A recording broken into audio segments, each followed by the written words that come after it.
দিনটা তো ছিল 2nd ফেব্রুয়ারি, তো সকাল সকাল একটা হেলদি ড্রিঙ্ক খেয়ে নিলাম, দেন কিছু খেয়ে নিলাম ফ্রুটস। আর আজকে খুব একটা ভারী ব্রেকফাস্ট কিছুই করব না। তো তারপরে স্নান টান করে নিয়েছি, কারণ আজকে আমি সরস্বতী পুজোটা বাড়িতেই দিয়ে দেব। যেহেতু 2nd ফেব্রুয়ারি 12টা থেকে পেয়েছে পূর্ণিমা, তো সেই জন্য তো আমি তো আজকে বাড়িতেই দিয়ে দেব। তো ঠাকুর ঘরে চলে এসে এদিকে আমি মা যে ফুলগুলো কিনে এনেছিল সেগুলো ঝুড়িতে ঢেলে নিলাম। তো তারপরে ঠাকুর ঘরটা ভালো করে পরিষ্কার করে মুছে নেব, যেটা মা রোজ করে, তো আমি মাঝে মাঝে করি আর কি। তো তারপরে চলে এলাম গাছ থেকে ফুল পাড়তে। আর এদিকে আমার ঠাকুরের বাসনও ধোয়া হয়ে গিয়েছে। আর গাছ থেকে ফুল পেড়ে পুজো দিতে বেশ ভালোই লাগে।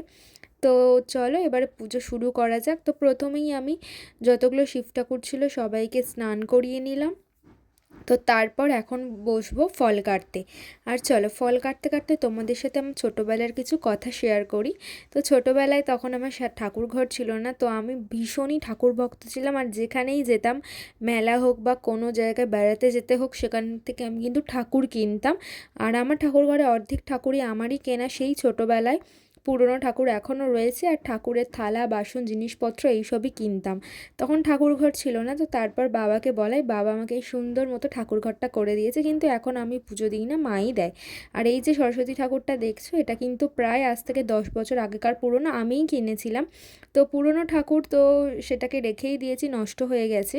তো চলো কথা বলতে বলতে তোমাদের সাথে আমার কিন্তু পুজো দেওয়াও কমপ্লিট হয়ে গেছে। আর এই যে আমার ছোট্টখাটো মতো ঠাকুর ঘর।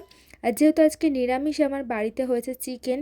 তো যেহেতু সানডে ছিল, তো সেই জন্য আমি খাচ্ছি এদিকে দুধ ভাত। আর আজকে অনেক দিন পরে খেলাম, বেশ ভালো লাগলো। তো তারপর দুপুরবেলা ফ্রি ছিলাম, তো ভাবলাম একটু স্কিন কেয়ার করা যাক।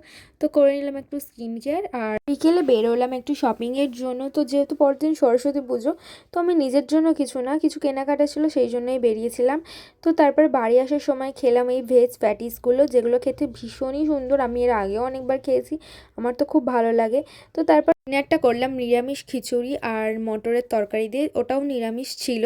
তো এইভাবেই আমার দিনটা কাটলো। আর তোমাদের সরস্বতী পুজো কেমন কাটলো অবশ্যই জানিও। নেক্সট পার্টে কিন্তু সরস্বতী পুজোর ভিডিও আসছে। চলো বাই।